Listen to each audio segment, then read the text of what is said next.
వ్యతిరేకం, చట్టానికి వ్యతిరేకం.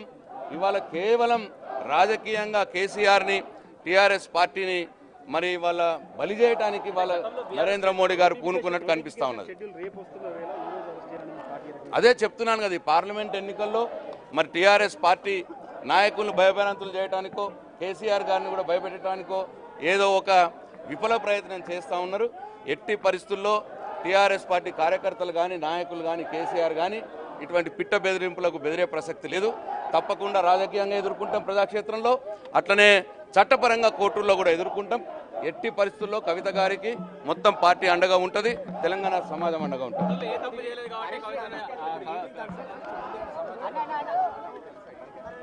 వాళ్ళు ఏం చెప్తలేరు.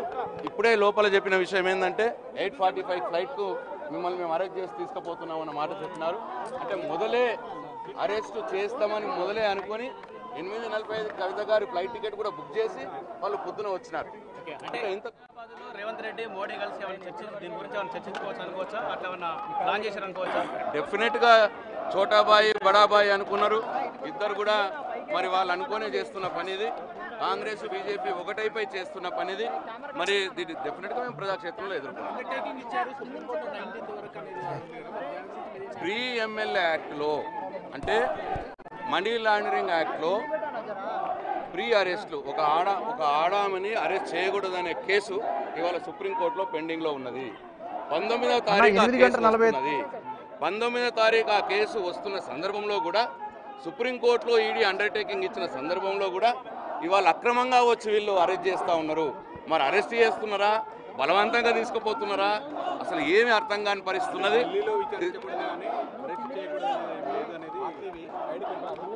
డెఫినెట్గా అరెస్ట్ చేయకూడదు ఏం లేదు అని వాళ్ళు అంటున్నారు. సుప్రీంకోర్టు మాత్రం ప్రీ ఎమ్మెల్యే యాక్ట్ కింద 19 దాంట్లో ఈ కేసు వింటాము అని సుప్రీంకోర్టు అన్నది. కాబట్టి ఇది పూర్తిగా చట్టానికి వ్యతిరేకంగా వీళ్ళు చేస్తూ ఉన్నారు, రాజ్యాంగానికి వ్యతిరేకంగా వీళ్ళు చేస్తూ ఉన్నారు. రాజకీయ దురుద్దేశంతో కేసీఆర్ని టీఆర్ఎస్ పార్టీని మరి పక్కన పెడితే ఇవాళ తెలంగాణ గొంతుక ఉండదు, తెలంగాణ ప్రజల పక్షాన అడిగేవారు ఉండరు, తెలంగాణ ప్రజల పక్షాన పోరాడే వాళ్ళు ఉండరు. ఇక సాఫీగా జరిగిపోతుంది. కాంగ్రెస్ పార్టీని ఎట్లన్నా దగ్గర తీసుకోవచ్చు, రేవంత్ రెడ్డిని చోటాబాయి బడాబాయి అని చెప్పి ఆల్రెడీ కలిసిపోయినారు. కాబట్టి ఈ ప్లాన్తో వాళ్ళు చేస్తూ ఉన్నారు. ఎంత విచిత్రం అంటే సర్చన్ వచ్చినారు, సర్చన్ వచ్చి 8:45 ఫ్లైట్ తీసుకుపోతామంటున్నారు. అంటే మొదలే కవిత గారి పేరు మీద కూడా ఫ్లైట్ టికెట్ బుక్ చేసుకున్నారు, బుక్ చేసుకునే వచ్చినారు ప్రీ ప్లాన్డ్గా. అంటే ఇదంతా కూడా రాజకీయ ప్రేరేపితంగా జరుగుతున్నటువంటి చర్య.